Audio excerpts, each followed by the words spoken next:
Welcome back, everybody, to Goodwill Podcasting with Connor, Dan, and Stone, your movie podcast that today is talking about the 50th anniversary of Jaws.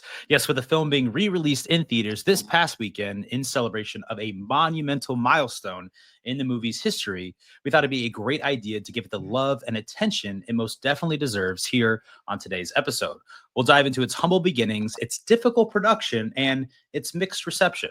And also, of course, our thoughts on it, including its themes, characters, and best moments. But before we get into all that, with this picture technically being a horror film, and I can confirm that because my wife got scared from it like 4 hours ago when we watched it in IMAX, I wanted to open up this conversation with a huge modern day issue for certain people. And it's the rules of Halloween. And I told you guys I was going to talk about this before we jumped on, but I was wondering, do you guys celebrate it? Do you decorate for it? And if so, when do you start? Because that's the big question. Do you start in October? Do you start in September, August? Do you care? The reason why I thought of this is because I just bought some decorations like literally 50 minutes ago. I don't know why that was on my mind before we recorded this podcast episode, but I love Halloween. I'll normally dress up. We'll normally do something, and I would say probably start decorating beginning of October. Connor? I've never really cared that much about Halloween. I mean, it was fun growing up, but then eventually I just kind of stopped dressing up. We did some fun parties in the Marine Corps, but then when I got out, I don't think I dressed up for Halloween besides maybe 1 year with my wife. But now that we have kids, it's, brought back some more fun to it. But decorating for Halloween, not really. My wife started putting up fall decorations, I think the second week of August. Way too early, but you know what they say, happy wife, happy life. No, we more decorate, like we have like football pillows and blankets that go up right around this time. That's cool. I respect that. I should have known that Dan would have been like, hell yeah, because there's that infamous Batman picture that we literally just sent in a group chat like 2 weeks ago. And I sent it to you all 2 days ago. I've seen a lot of Dan Halloween costumes. But we've dressed up many times after that. Any plans this year for a theme? Not sure yet. TBD. I have a plan. I also have a plan. I'm going to. Oh, shoot. You have a plan? Okay. You just said, like, I don't do Halloween. I need to hear yours first. Well, I also said because now that I have kids, it's brought the light back to it. Because, Stone, I want to give you two guesses as to what me, my wife, my son, and my daughter are going as for Halloween this year. Okay. Well, the two guesses are both going to be Star Wars. Or fuck the cast from The Big Short. I don't know. Are you Steve? Baby Shark, like, are you Daddy Shark? And they're the Baby Shark and Little Shark. Got it that's on the first that's one. Oh, Star Wars. Okay, yeah. So you have two children now, one boy, one girl. I mean, it has to be Anakin, Padme, and then Leia. And even though that never actually happened in the movies, I'm glad it's happening now with you guys. But that has to be it. Nope. You got 2 for 4. Man. We're gonna do Anakin, Padme, Rex, and Ahsoka. Rex is a clone trooper. Yeah, he's the leader of the 501st, which is Anakin's battalion. Oh, I gotta watch Clone Wars, man. That'll be fun. So your daughter's gonna be Ahsoka? Are you gonna do like face paint for her? I thought Connor would be Ahsoka. No, I think I'm just gonna buy her like I guess I'll call it headdress, but tentacles. Like, that's cool. I'll say me and my wife. I wanted to do. You guys are gonna laugh so hard at me, but I have a fan base and I want to like post it on TikTok. Me and my wife were maybe thinking about doing K-pop Demon Hunters, but she's like, "No, I'm not fucking doing that." Is that cultural appropriation? No, I don't know. They're demons. But she just brought me my Jaws shirt. Represent. I'm not going to strip right now. I might turn off my camera. Do it. But we are going to do Fallout, like the TV show Fallout. The main characters. I don't think you guys have watched that, but she's going to be the main character, and then I'm going to be, what's the actor's name? Shoot, the guy from. Oh my gosh, his character's name is Ghoul. He's a very famous actor that I'm just terribly podcasting about right now. Oh, Walton Goggins. But There you go, Walton Goggins. But I'm gonna be his character, which will be interesting because that's a little bit prosthetics because the dude doesn't have a nose. Don't really know. I'm excited. I have a while to plan for it, so I'm excited to do it. But we Not to just get off decided that topics. hours ago. Not to get off topic, but this might be hard for you, Stone, since you just said that. Dan, what's the first role you think of when you think of Walton Goggins? Probably Django. Okay. Mine's I know what Connor's Sons of is. Anarchy. I knew it. Where he plays a trans person there, right? Doesn't Yeah, he? he plays a transgender, and it's like when he's first introduced, it's kind of like to make a mockery of someone else, but then like the character development of his character in that show is unbelievably good. Wait, what's he in? Sons of Anarchy. He's playing a trans woman or a trans man? Trans woman. Woman. Yeah, okay. Yeah. I think I've seen clips of that. And there's a like one that goes viral like once a month, I swear, where like he's going to get his son back from his mom, who Yeah. like basically just shuns him for being a transgender in the show. So I've heard he's incredibly great in that show. I need to watch that. I think we've talked about this, Connor. I think wasn't he? I think he was the villain in Justified. If I'm not mistaken, which is crazy. I mean, not crazy, but that's what Timothy Olyphant, and we talked about Alien last week. I think he was the villainous character in Justified. That might have been where he got his first big break, if I'm not mistaken. But he's like active for forever. He's also one of my favorite movies of 2020, Words on Bathroom Walls with Taylor Russell. Little off. It's called Bathroom Walls, right? Words on Bathroom Walls. Gotcha. But anyways, guys, we have to talk about Jaws, right? This is what people clicked on. I'm excited to talk about it. I just got done watching it in the theater. It was my first time ever watching it in the theater, which makes sense because I was not kicking around in 1975 when this movie first premiered. But Connor, I wanted to ask you, because as people know, as they can look at the screen right now, or if people know Connor at all, his title, his username, his persona is Movie Shark everywhere. Obviously, he has a great fascination and appreciation for movies, but also sharks. So I'm curious, did Jaws have anything to do with that, with those origins at all? It is literally the combination of who you are, in my opinion. Sadly, no. Because I actually don't think I watched Jaws for the first time till maybe senior year of high school. My love for sharks came from Shark Week when I was younger on a trip to North Carolina. It was like the first memory I have of watching Shark Week. But then along with that, the first shark movie I ever saw and was way too young to be watching it was Deep Blue Sea. I think I watched Deep Blue Sea for the first time in 3rd grade. However old you are then, I think you're like 8. But it was the second rated R movie I had ever seen. And I still think Deep Blue Sea is the second best shark movie ever.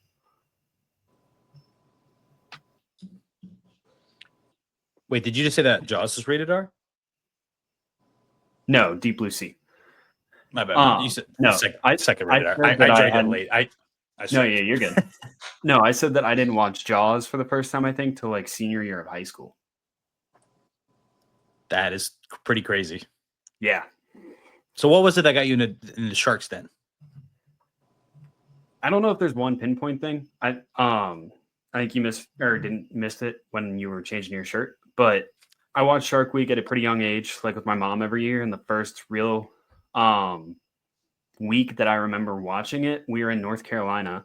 It was actually a great tie-in because I remember 2 specials really well that year because they tied into each other. The first special was about bull sharks and how they can go into fresh water, which up until about 3 weeks ago, we thought was the only shark that could do that. A great white was just recently spotted in fresh water.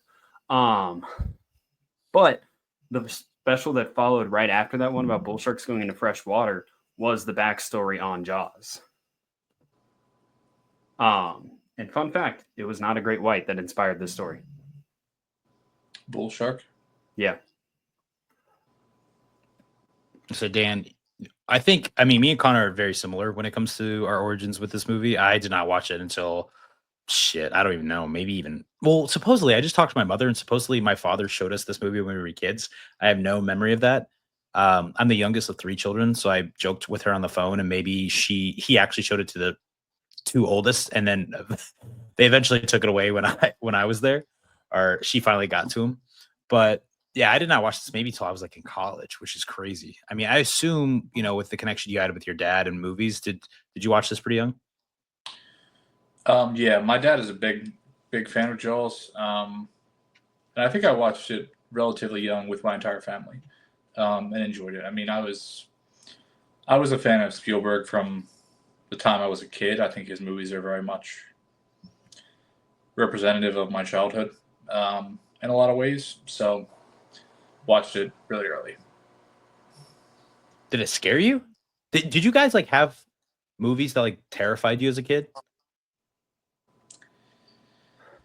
Um, Not really. I mean, I feel like random stuff scared me as a kid. Like when I was young, my parents used to watch the X Files, and I started watching it as I got older. But I would always hear them listening to the like the music, the theme song from that, and that would scare me when I was like up in bed, because it was like a creepy show. But like most, Is that the stuff, one that goes like wee wee woo? Is that X Files? it's like da na na na na na. Like I think it's it's the it's Twilight It's not Zone at stuff. all what I just did. No, but like okay, you're right. it's like synth stuff like what you're talking about. It's the same Okay. kind of like I was gonna say, I think the only thing that like really scared me growing up was in 5th grade. I think it was. My mom wanted to take us to go see Zombieland, and I was like scared of everything growing up, so I just avoided scary things. And then when we were getting ready to go see it, I remember asking her, I was like, "Is this scarier than Deep Blue Sea?" Because while I love sharks, that movie still had some scary moments to me growing up. And she was like, "No, I don't think this is nearly as scary." She's like, "It's a comedy." And then that opening scene where it's in DC and the camera's like flipped upside down and the zombie gets in it, I was like pissing myself. Zombieland's pretty intense for kids, I would say. So I know the director of that. I'm trying to think. I just thought of Zombieland because the director of that is doing the third film in the Now You See Me franchise, which I I'm do very not think is excited going to for be that. the. Oh, same. You like love those, right, Connor? Yeah. My wife loves them too. I'm just mad that they didn't name the second one Now You Don't. I mean, that's the name of the third one, right? The third one's Now You See Me, Now You Don't. But like Yeah, I screwed it up. they didn't even know they were gonna do a third one for a long time. They had the perfect opportunity right there. You also could have done Now to See Me. Stupid. I don't know. Just keep going. I'd say maybe a good connection with like Spielberg talking about what we were terrified of. I still love this movie. I have it, I think, right over here on physical. I should have it on physical. Yeah, I do. I'm looking at it. But the Goonies. I absolutely love the Goonies. It's one of my favorite movies ever. I feel bad because he was abused, which is why he looks the way he does. But I used to be terrified of the sloth character when I was little because they do make him frightening in the movie. I mean, Chunk's like scared shitless of him. Like he does just like yell sometimes. And yeah, but now it's one of my favorite movies ever. So you just have to overcome your fears. That's all you got to do. I was gonna say, I think the scariest moment of my childhood was my parents took me to the circus. And I was already like a little cautious of the clowns. They're like, no, it's fine. Like they're here to entertain. And then we got closer and one of them did the like creepy clown laugh. And like, I'm still scared of clowns. Like Dan knows how much I love Supernatural. My first like 2 times watching through that show, I skipped over every clown episode. And I was like 17. Yeah. I mean, I we're all don't remember how scared of often they went back to clowns, but Not often. I know it's like No. season 2, episode 2. There's one later on, and I think season 8. Like, there's not many, but it is a running joke because Sam's afraid of clowns. But when it comes to Jaws and how we're gonna like lay out this episode, I thought it'd be perfect, Connor, to like open up with you because you just have such a connection with sharks, and it's really interesting to know. I mean, if nobody knows this, which my wife didn't know this, and I don't think my mom knew this, but that this was actually adapted from a book. I mean, I think people maybe back in 1975 definitely knew that it was on all the posters, but current day people probably don't. They're way more familiar with the actual movie than they are the novel that it came from.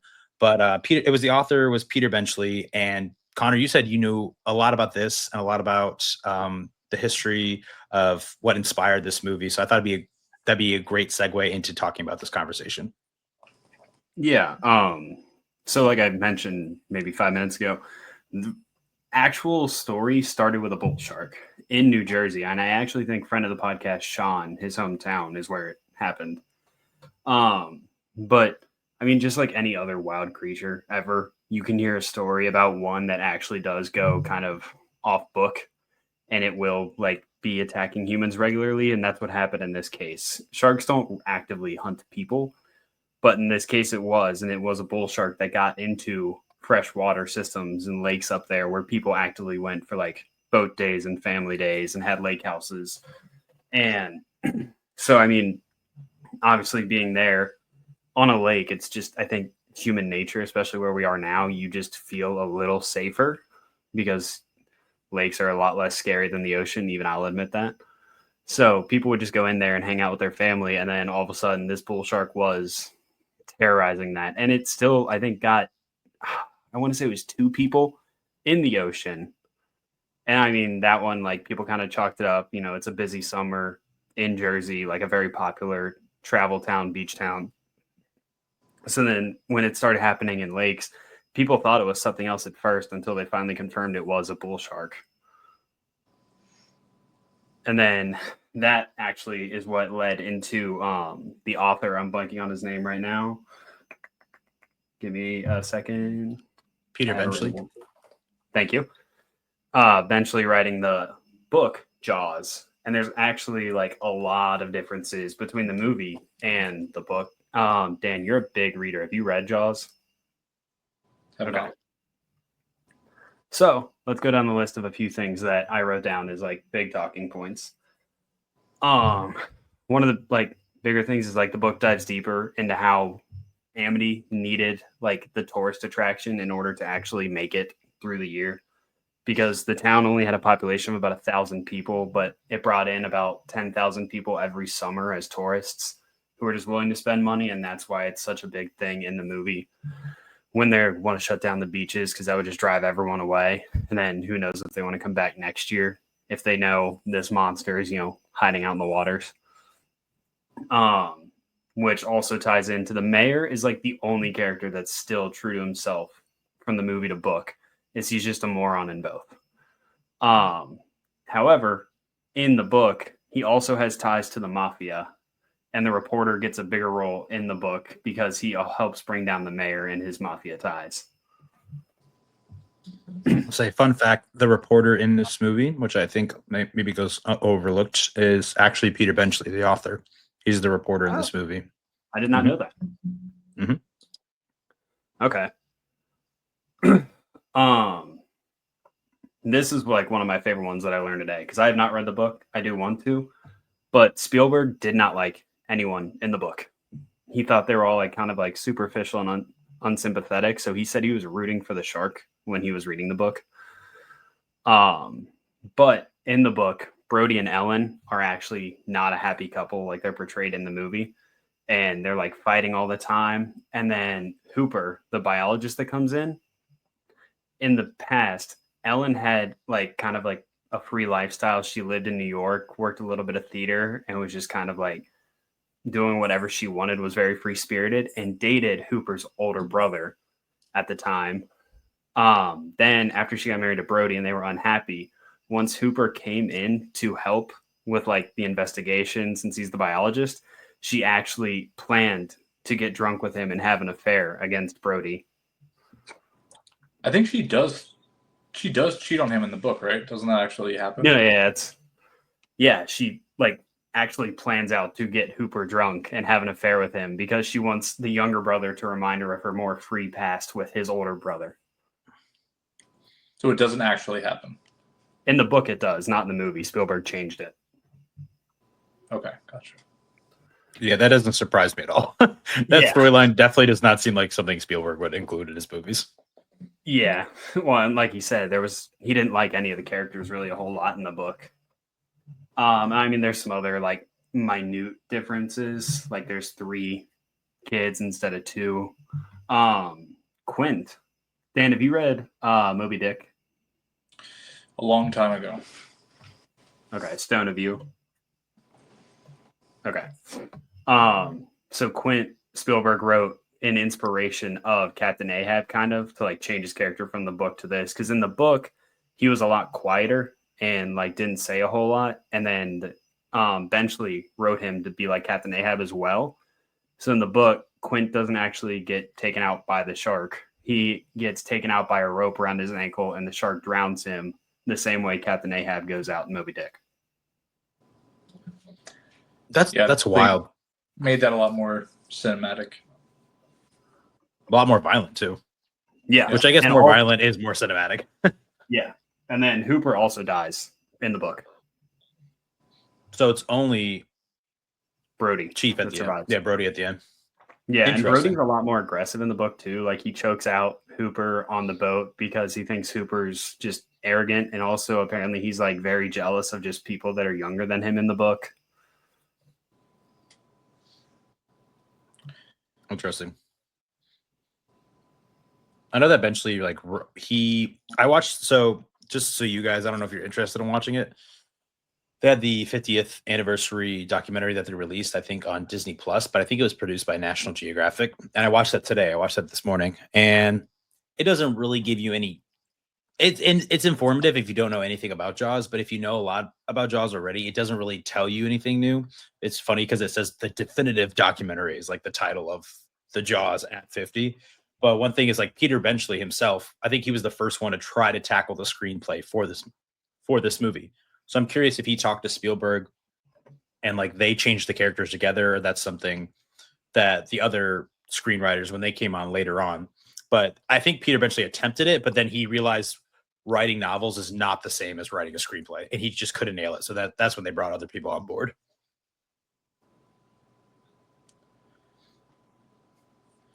But Dan, did you want to maybe get into Spielberg and like what his career looked like before this and how this project came about?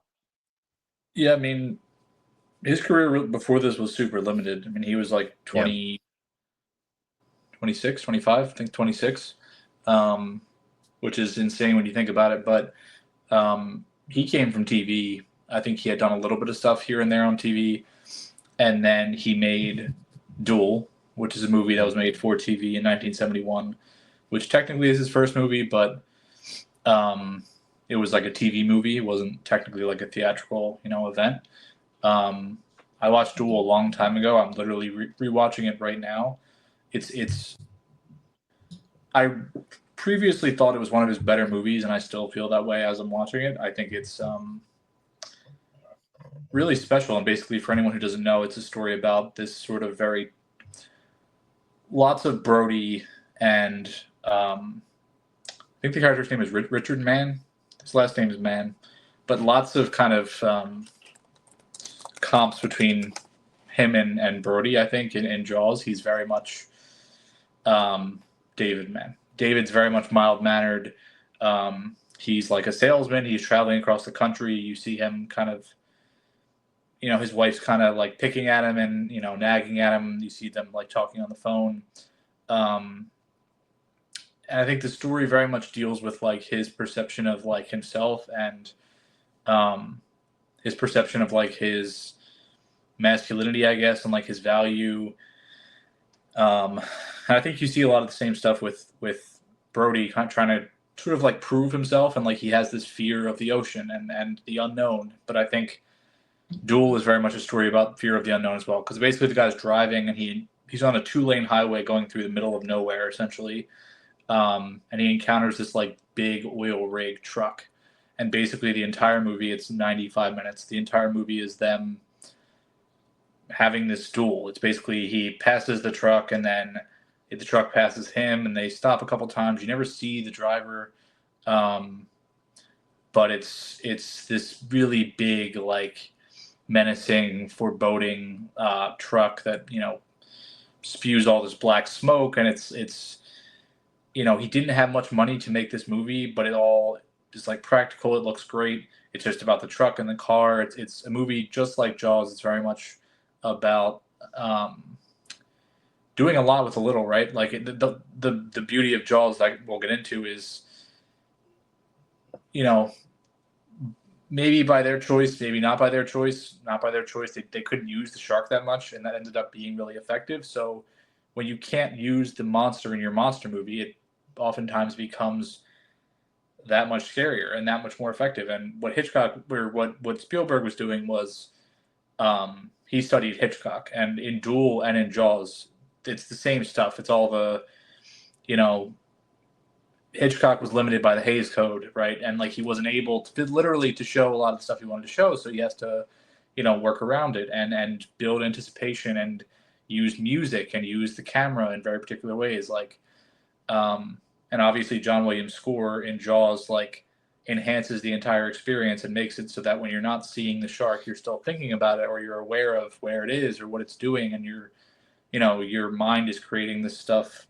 But Jaws is also this much more like mythic story that's like building on stuff like Moby Dick, and like, you already kind of have that framework in your head of what the story's going to be. But Duel is just this really personal, claustrophobic movie, and I think you kind of get into that claustrophobia in Jaws again. But it's all about, how can he use his camera, how can he build this kind of fear and anticipation, and the shark in Duel is just a truck, and it's really good. And I think, if you want to understand why they had him make Jaws and how he was able to do it, just go watch that movie and you'll understand. But I think the producers were the same. It was excuse me. The producers were the same on his. So that was 71 Duel. In 74, he made the Sugarland Express, and the producers were Richard Zanuck and David Brown. So that's where he got pulled in to them. Those were the guys who kind of found the story of Jaws and decided to make that. And then they were in a meeting with Spielberg about Sugarland, and he kind of saw that, I think, on their desk and was like, what's that about? They started talking, and they used Duel as a reference point for, this guy can probably do this. Plus, he's young, he's willing to take a risk. He ended up trying to leave the project. He didn't really want to be there at first, but he stayed, and it ended up working out. But really interesting stuff. But if you want to, I would say go watch Duel, and you'll understand sort of the relationship. Are you trying to make your way through Spielberg? Is that why you're watching it? Like rework your way? I mean, you've watched Duel before, but no, I don't know what I have left of his. I want to say I probably am at least halfway done, but I was reading a lot about this stuff, and I was thinking about how important that movie was to Jaws. And it's not a movie. I don't think I have any mutuals on Letterboxd that had watched it, which was surprising to me. But I hadn't thought about it in a really long time either. It's not something that I think gets much thought. So I only really watched it because of this conversation. So. Yeah, say in the documentary they said like just like you said, essentially Duel was very, very similar to Jaws, and that it's essentially somebody running away from an unstoppable force that is trying to get them. So it kind of made sense for him to go from not necessarily directly from that movie to this one, but it made sense for his previous work, even though it wasn't that much to begin with. Yeah, it's very much like a proof of concept. But I mean, the fact that he was able to do this at 26 with Jaws is really something else. Dude, I when I watched the documentary this morning and I put a review up on Letterboxd, I didn't rate it or anything, but I did not know that Spielberg was that young when he made this. And I just had my birthday, as you guys know, not too long ago. And he was younger than I am right now when he made Jaws. And I told my dad that. I told my dad that on the phone like an hour ago. He's like, man, ain't that something so cool that, someone could be that young and determined and make something incredibly awesome like that? Like, what a guy. I'm like, yeah, Dad, sorry I'm such a failure. He's like, Stone, I didn't mean it like that. Is your dad from Alabama? That is my dad's voice. That is Richmond, Kentucky. Supposedly it's pretty accurate. That is my automatic go-to. No, honestly, that was Jeffrey Lee Tussey. Appreciate it. You met my dad? No, but I've been to Richmond, Kentucky many a time. Oh, yeah. I think Alabama's very more country people there. Unintelligible. But yeah, my dad could put words together, I guess. But yeah, like Dan said, I wanted to. You spoke about the book, Connor. Dan, you spoke about Spielberg.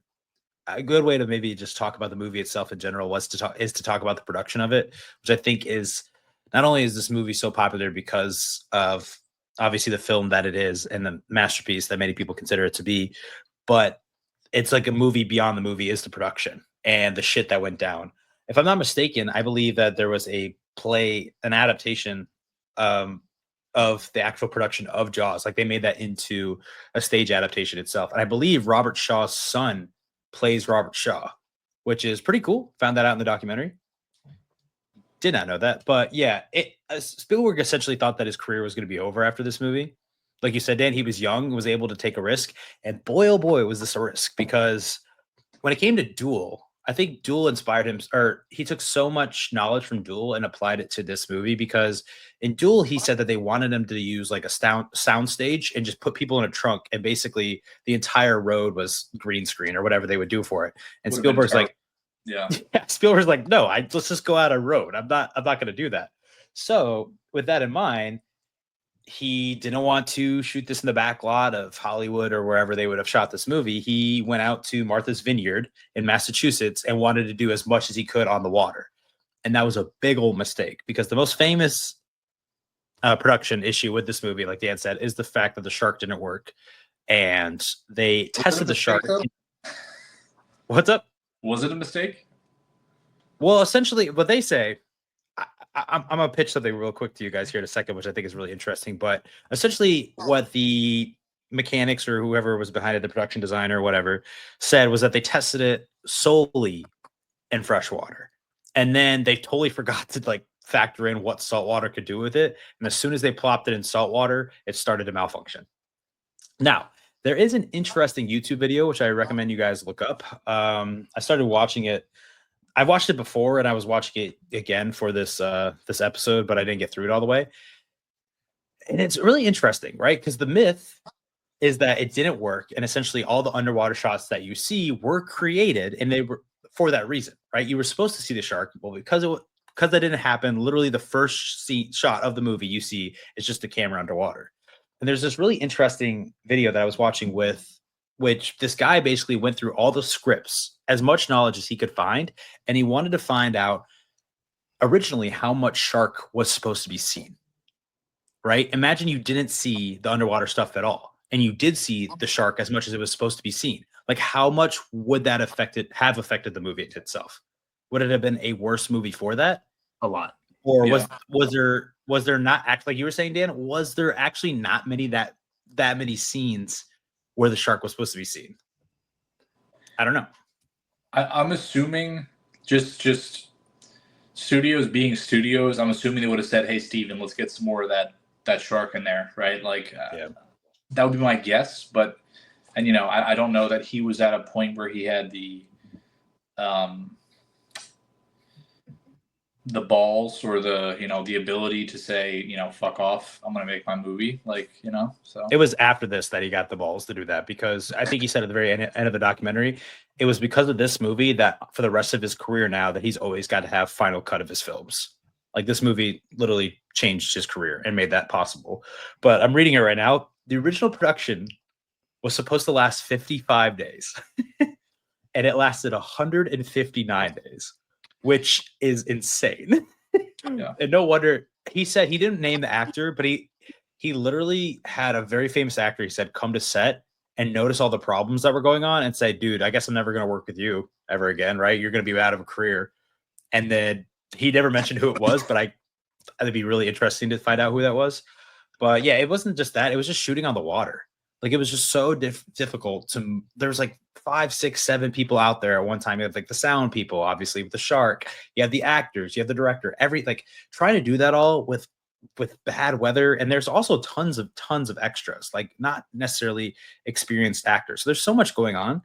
I feel like this was just such a learning moment, but I found it interesting. They took the orca. This is what Spielberg said. They took the orca and they shipped it after everything was done years later. They shipped it to Universal Studios here in Florida, I believe. And they used to have a Jaws ride here. And they actually had the orca, the original orca, at some point in that ride. And Spielberg, what he said, what was it? Great white, not an orca. The boat. No. The boat. Oh, gotcha. Okay.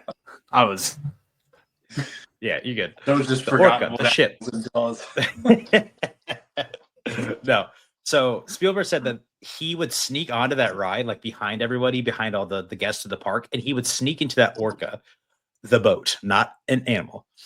And he would go to the back of it and he would sit there and he would cry and try to process what he went through. And it helped him process the pain and the frustration that he went through with this movie, which is kind of intense. I'm glad he got over it, honestly. But yeah, this movie wasn't a walk in the park, I will say.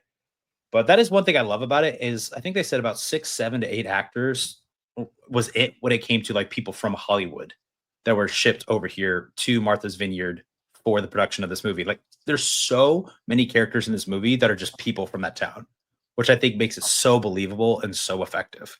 Because you can see it on the screen. There's so many extras like on the beach and everyone trying to hunt down the shark when the bounty goes out for it. And I don't know, I can only imagine the chaos that would have been for Spielberg to deal with. But all right. Did any of you guys actually go to the 50th anniversary and watch it? I know Connor, you said you didn't get a chance to rewatch this movie, but you didn't get to either, Dan? I watched most of the movie, but it's a movie I honestly didn't have to rewatch till, to get ready for this episode. I've seen it so many times. I watched it just past when he gives his USS Indianapolis speech. So, which okay, I got you. is arguably the That's best part scene of in the the movie. I'd agree. Yeah, but it's cool because I think this made about $9 million at the box office. So I know our friends of the podcast, Duck Takes, just came out with this video talking about the fact that Regal every single day in September is re-releasing a classic movie into theaters. And I think it's very interesting. And Jaws is a testament of this past weekend, how people are so interested to see. I mean, literally, me and my wife just saw it. And I'm excited that she wanted to come with me, but that people do love the theater and do like watching not only a movie on a big screen, but watching it in a crowd with other people. And my theater, there was quite a bit of people in there, even though this wasn't the opening weekend. I literally just got done watching it on Tuesday today. And there was quite a bit of people in there and everyone was quiet and everyone was locked in to a movie that is 50 years old, by the way. We were saying it made $9 million over the weekend. Yes, it made 9. I want to say like 9.8, something like that. Because I think like when this came out, it was the highest grossing movie of all time, I think. Yeah, it was the first movie to ever go over 100 million, I think. But it made essentially being the highest grossing. It made 494 million, which is insane. And then Star Wars came out, what, a year later? 2 years. I think it came out 77. Yeah, 2 years. Yeah. Because I think they said adjusted for inflation, this movie would have made $1.5 billion today. Yeah. Which is insane. But I mean, I don't know. They made it for like $30 million today's money. So like crazy shit. Imagine if Weapons made 1.5 billion. That would have had to have been a good movie, but I was thinking about with this movie. I mean, we could talk about the reception of it later, but just the interest that people had, both in good and bad ways, with sharks. It made me think about Jurassic Park and paleontology and how people got really into that. And I wanted to text you guys this before, but I didn't. But can you think of a movie recently that has had an effect like that? That's kind of like changed the world in a certain. Top Gun. You say what? Top Gun. Interesting. I think you're right. Air Force recruiting offices have never seen a higher spike than after the release of the first Top Gun, which is also hilarious because it's a Navy movie. But yeah, Top Gun made the rate of people coming in and wanting to enlist just inflate like crazy, which is also funny because you have to have a college degree and commission into the military to be a pilot, not enlist. You have to be like a really, really intelligent, and it's like, I mean, a very small percentage of people I think actually get to be pilots. But yeah, I would say Top Gun had huge impact. I say one that came to mind for me, which is a cool, really cool news report when it came out, was that the fact that tons of people like adopted more dogs when Superman came out, and they named him Crypto, and like that statistic came out. And you know what bugs me, guys? I really think, and I can't think of a movie like this fucking Secret Life of Pets, but I think that it would be so easy to create a very good animated film about adoption, about adopting like a dog or a cat or something like that. And I just don't think one is out there. Even that too. Yeah. That's a little bit more expensive, but I mean, kids need to get adopted. That'd be actually incredible. Yeah, that too. You know what I'm saying? Like, I feel like that would be such a beautiful thing to animate, and it's just, I think it's missed potential. I really do. I think The Secret Life of Pets literally just has like Kevin Hart being like, now that my humans are gone, I can listen to music or something like that. It's literally Toy Story, but just dogs. Yeah, I barely remember that movie. I haven't even watched it. That's just from the trailers. I think other stuff you can argue is like The Matrix. Like when The Matrix came out, that was like a huge cultural shift. I feel like in terms of like aesthetics and like clothing and like just it was massive. I also think, I mean, you can probably make an argument for Black Panther as well. Like I feel like that was a movie that just like it was a massive deal and like kind of was a big moment just around the world and culturally in general. Plus coupling that with box office success and also. I was gonna say another one too, because I remember when it came out, hearing about it, but then also like seeing multiple of my friends. When Now You See Me came out, like a ton of people got into magic. Can you do magic, Connor? No. You seem like a magic guy. I think you would be really good at it. You should try it. I watched Chris Angel a lot growing up. Dude, I really think that you were meant to do magic. I don't know why. I do not mean that as an insult at all, but You're magical to us. there you go. Damn it. I should have said that. But when Spielberg was talking about Jaws, I'm curious what you guys think about this. He said that essentially that this movie is about a journey home. That's what he called it. And he said it's about trying to protect one's home, but then also obviously with the three characters leaving the mainland, them essentially trying to get back home. And he didn't necessarily mention any of like the capitalism, which I think has just gotten worse over the years. I mean, capitalism and the dilemma that we face from people who are more wealthy than us has always been an issue, I feel like forever. So I'm surprised that he didn't talk about that directly, but maybe it's just because it's Spielberg and he's more like a family guy and like family entertainment, something like that. I don't know. I mean, I feel like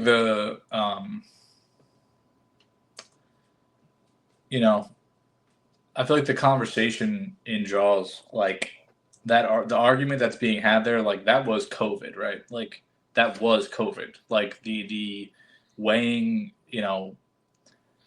economic impact versus public safety and public health, and then I feel like there was no better example of that conversation, especially with politics, a politician being involved, and downplaying something that where are the chances high that the shark was going to come for you? No, but the shark did come for people, right? Like it's I feel like it's a decent allegory, but I feel like that was kind of in our face for a long time and in the minds of everyone. But I feel like that story will always be relevant, right? And there will always be new challenges like that in society. And I think when you go back through the history of American industry, there are countless examples of public safety being forgotten for a product or for something being tested or whatever. Like it's that battle, and that's slightly different, but I just think it's always going to be like that. I mean, I completely agree because I think the thing that applies most to what you're saying is like people who don't necessarily who kind of see the other side. They're like, oh, let's stay open for economical reasons, right? They finally agree with the other side, when this safety concern affects them. And it's the point of this movie where the mayor goes, my kids were on that beach. They don't care until it happens to them. And they're like, yeah, maybe we should kind of take this seriously. Which is our entire society right now. It's people that don't care about issues because it's not affecting their family members, their friends. They don't see it in front of them. So it's easy for them to talk about, right? Like there's no empathy in today's world. Like truly, there's no empathy in a variety of ways. So I agree very much with that. And also an interesting character in this that I noticed when I was watching it today was that first, like, it's not the first, the meeting that they have, right? Where Quint is there and he scratches the board. There's a woman who seems very upset about what has happened to this young man. She's very vocal about it. She's kind of in the front left of the frame. And she's like, I think this is an awful thing that has happened. And I think she's on the side of closing the beaches. What I noticed is that that same woman later in the movie is swimming again. So I think it's very interesting how sometimes maybe people can even forget, they're very upfront about protecting people in the moment, but then maybe as time passes, it doesn't necessarily become a big concern as they just want to be on the right side of history and do the right thing for the wrong reasons. And then you see their true colors later on. They're in the water. Oh, you really don't care. You just want to have a good time. I don't know. I might have to like screenshot that and send that to you guys. But that's something that I noticed this watch.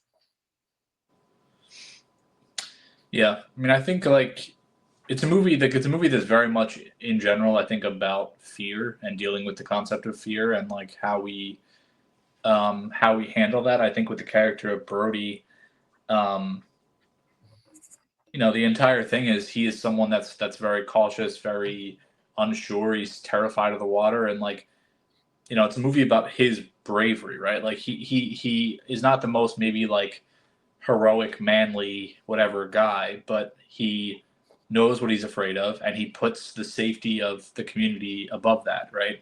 And he puts, the greater good above his fear, and he still acts, and he still, does the thing that he doesn't want to do, and that's bravery, right? It's not the lack of fear; it's understanding fear and still doing the thing, right? And I think he is the least prepared of these three men, right? Like you have Hooper, who has all the knowledge in the world, right? He's the guy who's he's smarter than you. He could probably talk circles around them, but in when the shit hits the fan, in reality, like he's kind of useless. And I think he has all this knowledge, and then he's faced with like actual, with nature, with like violence and all that power, and it's like I can't do shit with all this knowledge, like.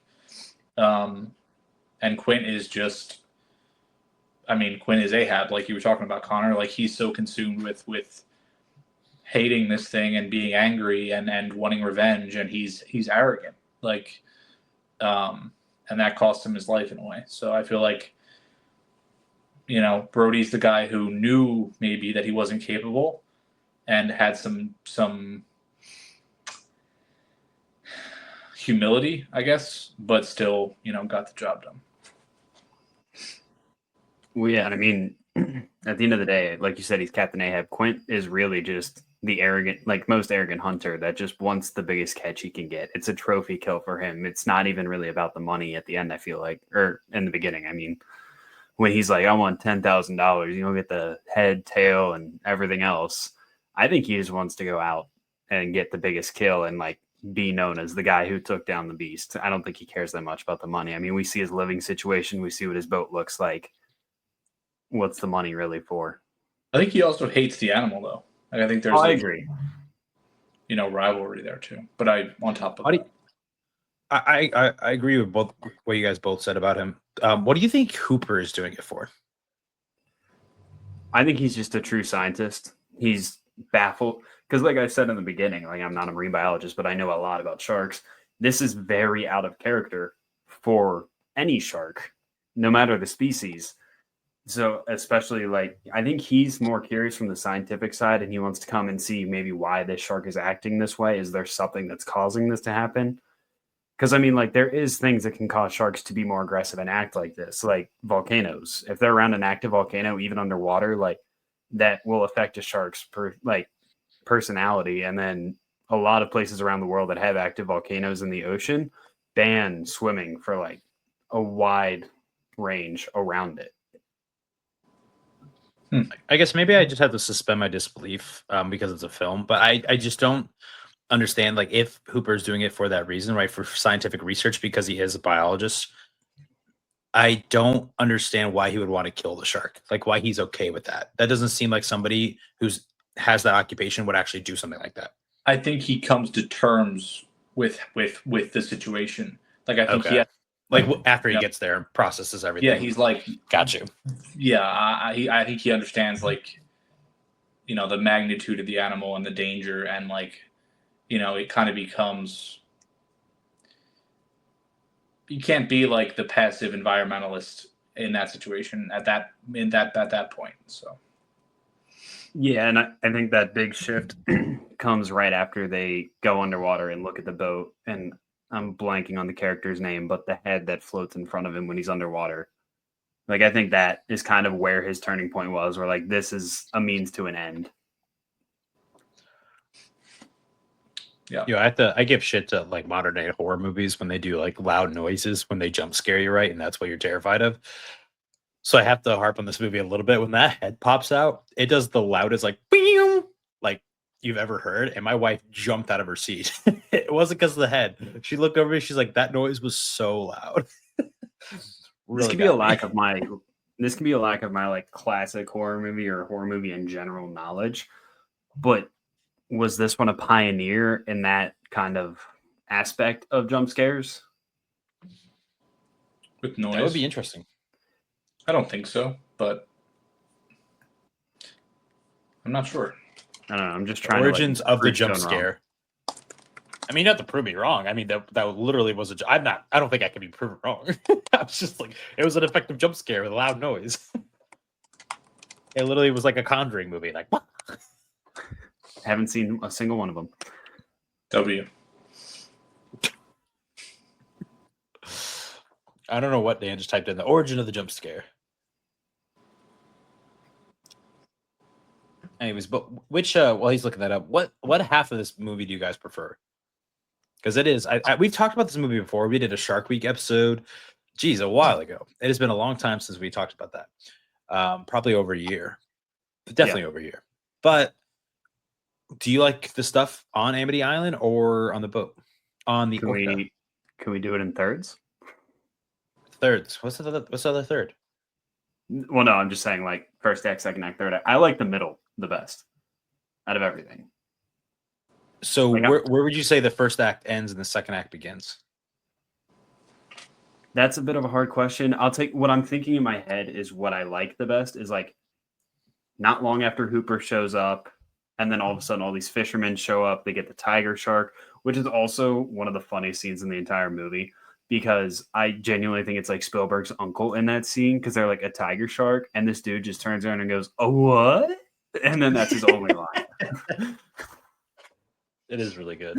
I really do like this. I laughed out loud when I saw that in the theater today. Also, really quick, the what popped in my mind, Connor, when you asked that question was Psycho. With like the it's probably one of the best like auditory cues in a horror movie ever. I feel like that was 1960. That would be my guess, and that's kind of what I would go with. Okay. So did you prove me wrong? I don't know why you're proving me wrong, but if you did, congratulations. Good job, brother. But Dan, what do you like, the boat or the island? I mean, I think like everything on the water is like the movie Spielberg wanted to make. I think that feels I think it's the boat. I like seeing the characters grow and develop. Like this to me is a movie about these three men. Like it's about their archetypes, what they have to say about the world. I like seeing them interact. I like seeing their relationship kind of grow and develop. But yeah, I think it's a really good third act. When you say it's about these three men, I guess the one thing that I think about right away, obviously, this is about Brody's the main character of the movie, right? And I think that, like you were saying, all three characters are essentially archetypes. I think that more so applies to Hooper and Quince.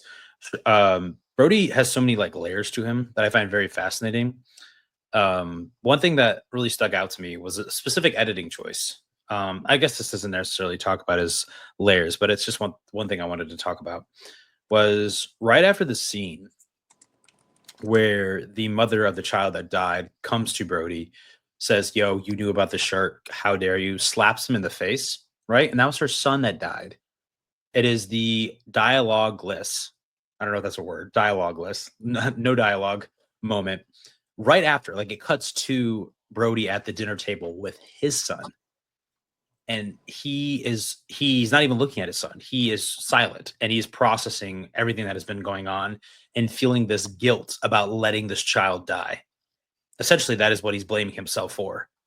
And it is his son over to his right that is making these faces at him, who loves his father and just wants to be there for his father. And I think that was just so purposely planned, just going from the death of one son to the appreciation of another and back-to-back scenes. I think the editor of this, so sorry, I'm forgetting her name, but I do know that she won an Oscar for it. Which she definitely, I mean, that's one of the moments that stuck out to me when I was rewatching this movie. Also, when the editing, when Verna Fields. the editing when Brody sees the child die, and the tension of that beach scene, right, with a dolly zoom, is some of the best editing I've honestly ever seen. It's so quick, but it's perfectly planned and it creates so much tension. And I honestly don't know how they did it for 1975 because it's so good. Like every time, I don't know how they did it. I don't. Every time like a body passes in front of Brody, like somebody passes in front of him, it cuts to the water. And then a body will pass again and it cuts back to Brody. Don't know how they cut that together, but it was great to watch today. I also wanted to say the cinematographer was Bill Butler, who also shot Rocky 2, Rocky 3, Rocky 4, One Flew Over the Cuckoo's Nest, Child's Play. He shot that? One Flew Over the Cuckoo's Nest? Haskell Wexler got fired, and he got brought in and then got an Academy Award nomination. That's interesting because that is the movie that beat Jaws in Best Picture this year. Yeah. He had a great year. Yeah, I don't want to. Now, Dan, I don't want to scare you or anything, but I have to mention this. You know, like in horror movies where you they sometimes like see an orb, like you're watching Ghost Adventures and like, look at this orb, and it like floats. Something just came from the right side of your screen and just floated right behind you. Now, if you do get possessed, it'd be great content, but just wanted to give you that heads up. There's a ghost in my house. You haven't moved? No, bro, it's not me. Is it haunting you? You guys think I'm joking? I'm like 100% not joking. Like I don't think like you're 4 or joking 5 at all. deep into strangeness, but All right, cool. So when I come to see you Sunday, I'm gonna get a hotel room. no, it's very chill. Wait, you're going to see him Sunday? Someday. Sunday. Oh, I said my guys. I swear though, Dan, like go back 40 seconds. There's a white object that floats down and just disappears behind you. It's fine. I'm not worried about it. Now, is it you that We'll have to the clip that. spirit is clinging onto? Is this like a paranormal activity thing? Like, is it you? Is it the house? Do we know yet? I think it's the house. There's a lot of old. It's like kind of old mafia kind of area in South Philly. The guy that owns some of the properties around here, I think, is still connected, and there's a few businesses around here that 100% are. But I don't know if he used to own this house, but anyway, there's just stuff happens like the one day we came down and Jackie's toothbrush and toothpaste were just in the closet, like on a random shelf, and it's like we don't ever move. None of that shit doesn't move. It sits in the same spot every day for years and years, like stuff like that. Or one day we came back and all the chairs were pulled out from the table, like people were sitting there, like equally, like stuff like that, where it's just like I'm not really worried about it, but Nope. I'd get an RV. It's fine. Brother, you just sent us like the press application for a Philly Film Festival. I'm staying far away from you if I go to that. Amen.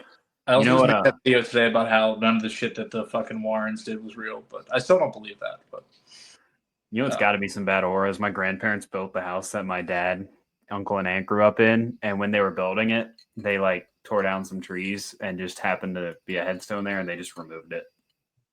That's got to be That's bad aura. really bad look. Yeah. Have you guys ever watched the movie? This is so off topic for Jaws. Don't worry, our audience. We will get back to it. Have you guys ever seen the movie Monster House? Yeah, movie terrified me as a kid.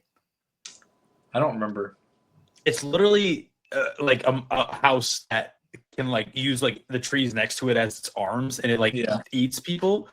And there's like a backstory in it where when they were constructing the house, this dude's wife, it has a basement. She fell into the basement, which is already like a huge thing. But when she fell into an I guess like a hole or something, and what she pulled on was the cement mixer. So she like not only gets knocked out from maybe falling like that, but she gets covered in some like tons of cement right away, and that's why this house becomes a monster house. It's Dude, very dark. Two little sidebars, and then we can get back to Jaws. Is one, that's one of the most terrifying ways to go out, because like one of the first things that does to you is pull the hydration out of your body, because that's what cement does when it hardens. Two, I remember seeing Monster House because like I've talked about this growing up. My mom had stage 4 leukemia and graft versus host disease, so we couldn't do a whole lot that like involved germs. So movies was our thing, which is kind of how I got to where I am now. And I remember like 3 movies I vividly remember seeing in theaters because they like had like small little like things that you could take home with you. Was Monster House, Hoot, which I don't think anyone remembers, and How to Eat Fried Worms. Those are weird movies. I remember those. I think Dan would actually really like Monster House. It's like really awful animation, but I think he would enjoy it. I'll watch it again. I watched it a long time ago. I'll watch it for Spooktober. Will you watch How to Eat Fried Worms? No, I will not. I was Sorry. gonna say the Steve Buscemi plays the villain in the movie, so I think that'll rope you in. Okay. Maybe. So I thought you were a fan. Wait, but maybe not. for the worms or Monster House? No, Monster House. Okay, yeah. Steve Buscemi and like Joe Pesci are 2 very strange actors to me because like growing up, I just knew him from like Home Alone or like and then like Dumb Roles and Adam Sandler movies, and then so like I just thought they were like kid actors and like kind of played cheesy roles, and then like I grew up and watched like Goodfellas, Fargo, Reservoir Dogs, and I was like, oh, You know, Steve Buscemi almost got stabbed to death. In no, but I know 2005. he helped out clean up 9/11. Yeah, same year as that, he was in a huge bar fight protecting Vince Vaughn. He got stabbed a bunch, I think. What a wild story. Yeah. Speaking of wild story, any more you guys want to add about Jaws? I mean, it's hard to talk about this movie and just not. I mean, what's your favorite moments, right? What is your favorite moment? I mean, it's easy to say the USS in I was Indianapolis gonna say, can we all sequence, just say that? which I guess the final cut of that or the final draft of that monologue was written by Robert Shaw. Bless you. Sorry. You don't need Yeah. to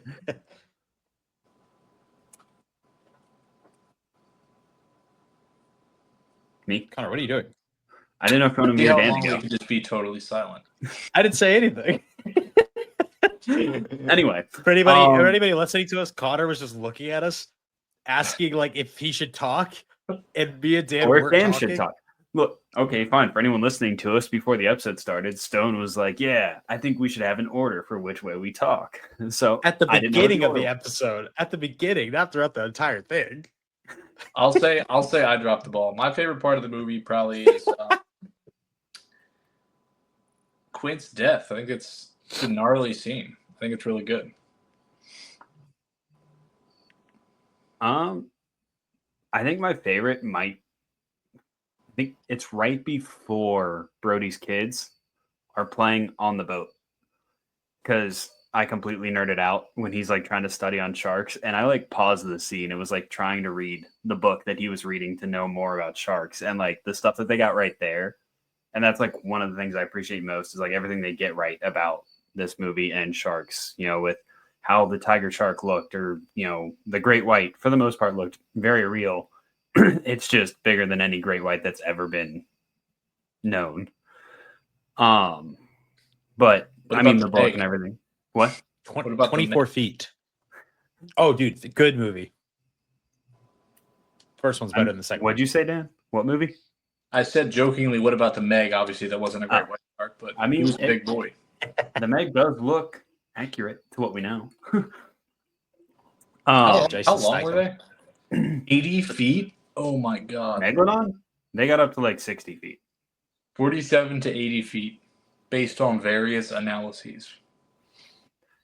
Yeah, Based on various analyses. All right, a 60-foot shark is still terrifying, Connor. What's 20 feet of an 80-foot? It's huge. I mean, at that point, like, what's the difference, really? You're fucked one way or another. Exactly. Yeah.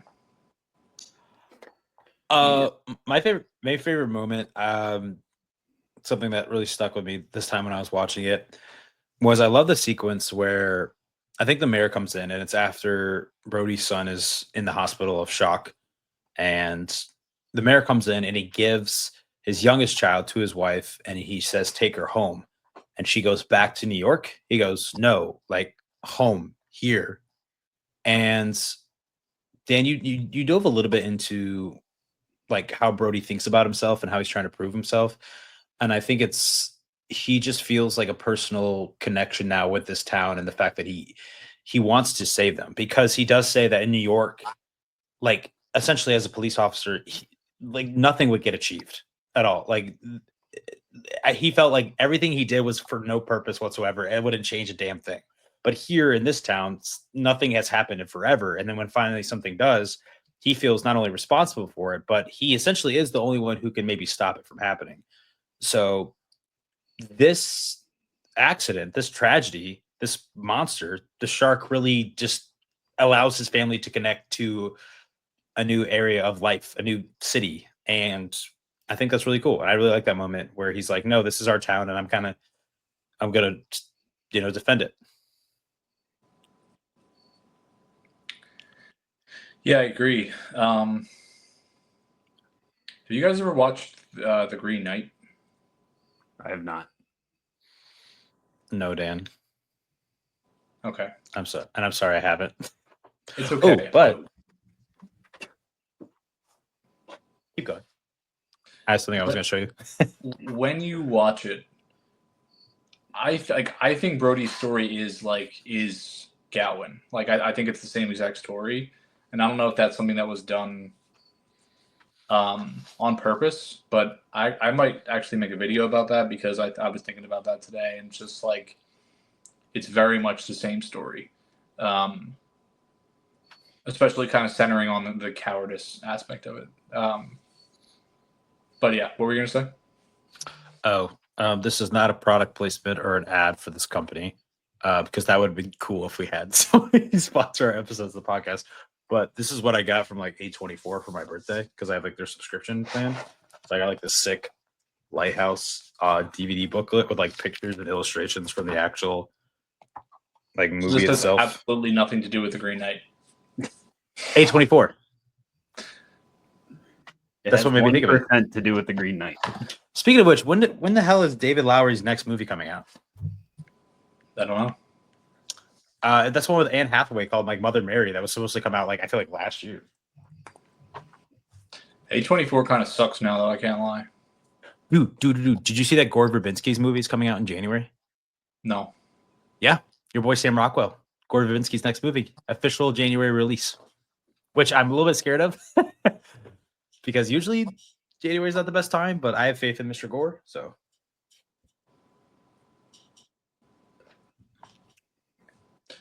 We shall see. Were you a fan of The Way back then? Is that the one about escaping from Siberian work camp? Nope.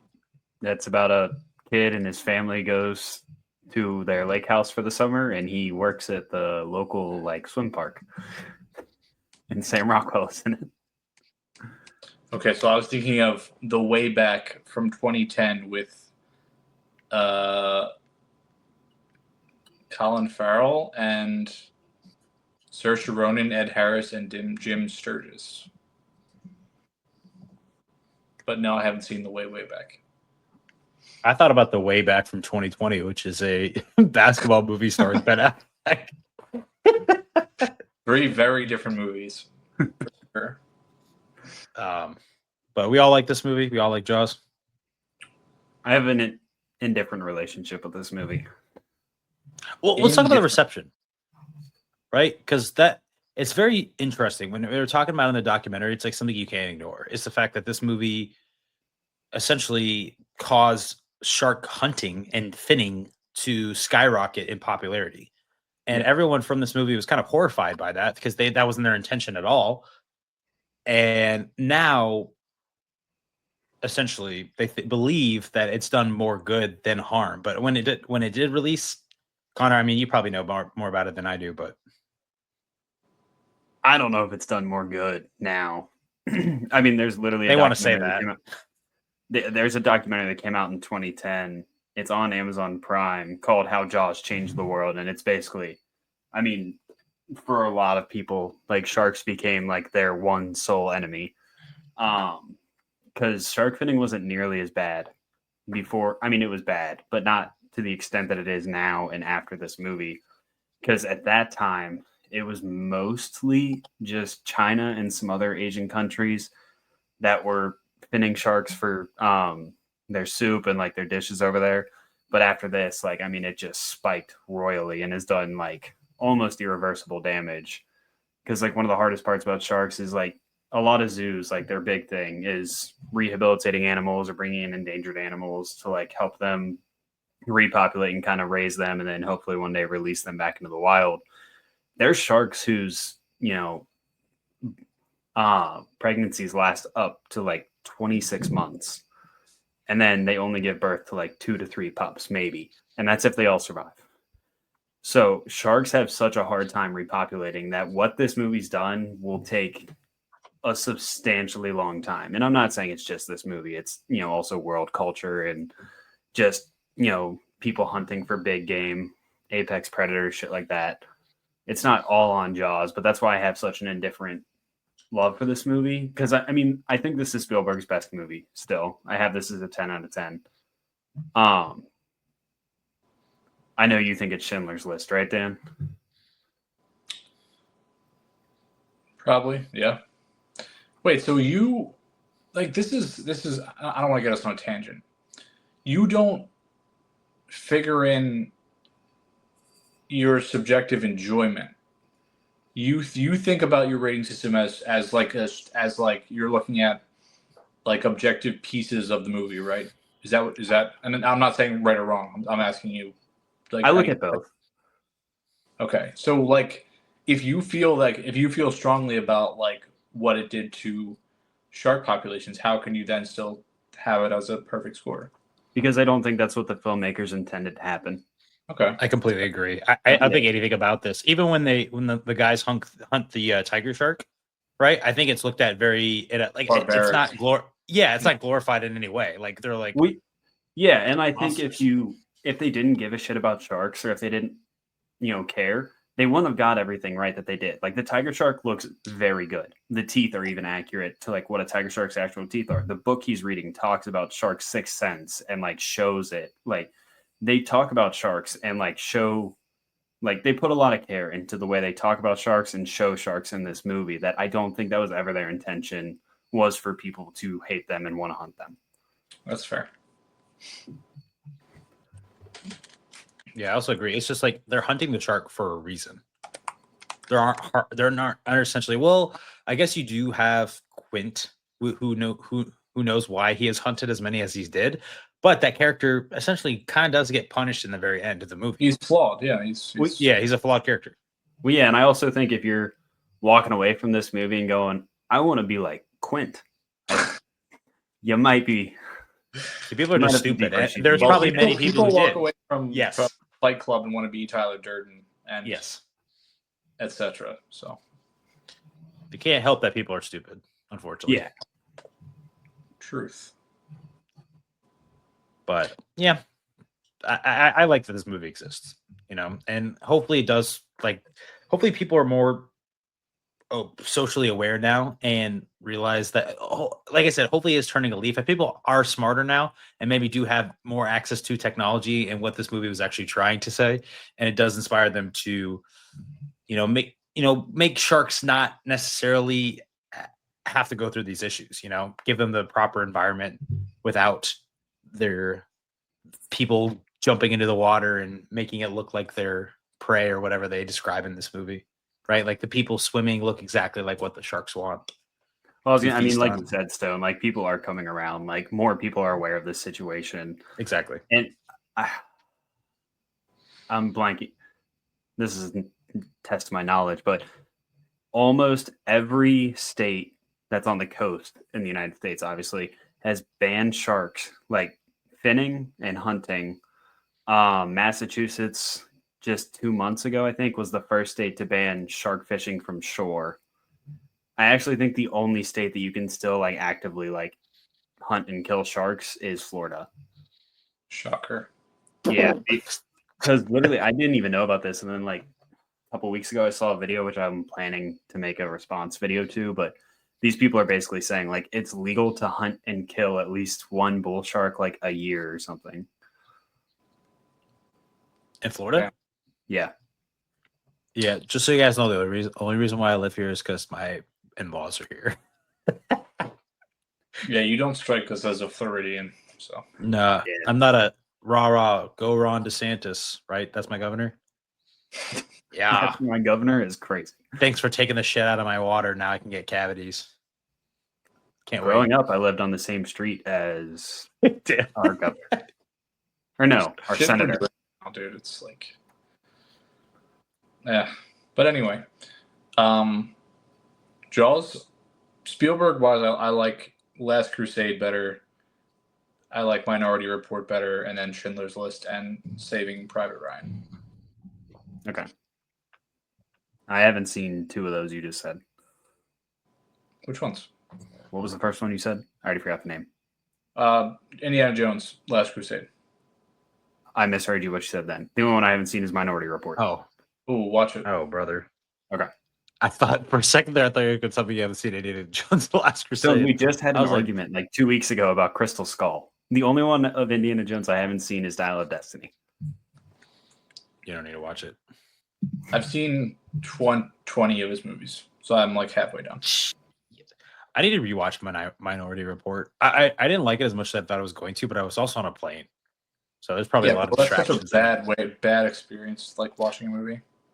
The only movies I watch on a plane is rewatches. That's a good idea. Well, it's hard because they just have like a huge usually airplanes have pretty good movies. There's like a huge library. I guess the last movie I just watched was I didn't know rewatch. you I were watched flying 10 on Things. bougie airplanes. I just download the shit to my phone. Oh, I mean Delta. I guess that's bougie. I don't know, but I did actually just rewatch 10 Things I Hate About You.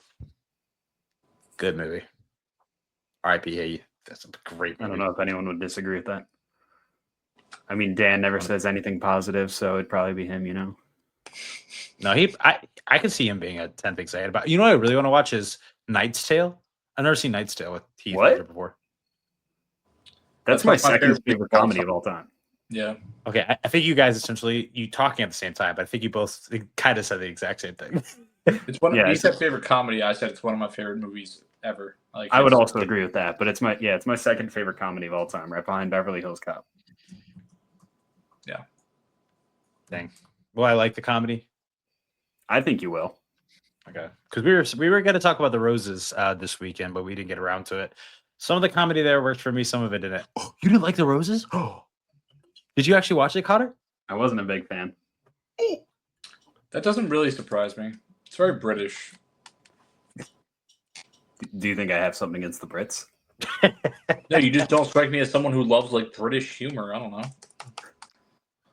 For me, the big thing was I'm over Kate McKinnon and Kate McKinnon comedy, and there's a lot of it there. Like she's just essentially weird Barbie, but like she was in the Barbie movie, but now in this movie, she's just like, let me be like as freaky as possible. I don't think I just don't think I like it's like a person. Like I was gonna say I like Kate McKinnon and the Roses, so see, I just don't think she's that funny. She's like, I want to fuck you. Whatever she whispers to him. Okay, that was funny. I'm just laughing at that one part. That's it. good justification. Thanks. But I gave it a 3.5 out of 5. Thought it was all right. I thought it was good. 2.5. I mean, I love with every fiber in my being. Like, there's one more fiber that loves my wife more. but I love Olivia Colman.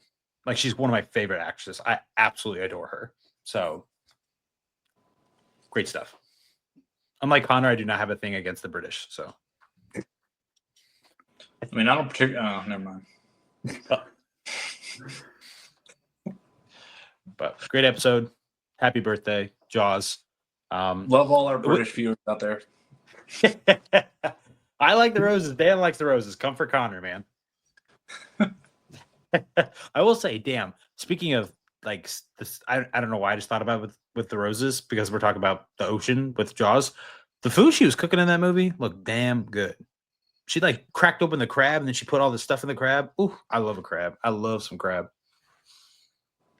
It looked good. I agree. I'm with you there. Okay. Well, you guys are also with me in loving Jaws, and this was a great conversation today. Guys, let us know your favorite sharks in the comments below.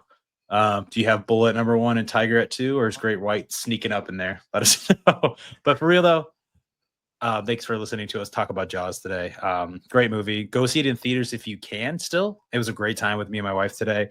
I don't know how long it's going to play. There's not a whole lot of stuff coming out in IMAX. Is the Conjuring new movie going to be in IMAX? I don't know. Doesn't really seem like an IMAX movie, but Dan will give it a big old thumbs up if it's still in theaters in IMAX and not the Conjuring. So, but until next week. Until next week, until our next review, until our next episode, please go outside, sit on a park bench, touch some grass, call up your friends, watch a good movie. Watch Sinners. That's a good movie. I watched that last night. And we'll talk to you then. Peace out, everybody.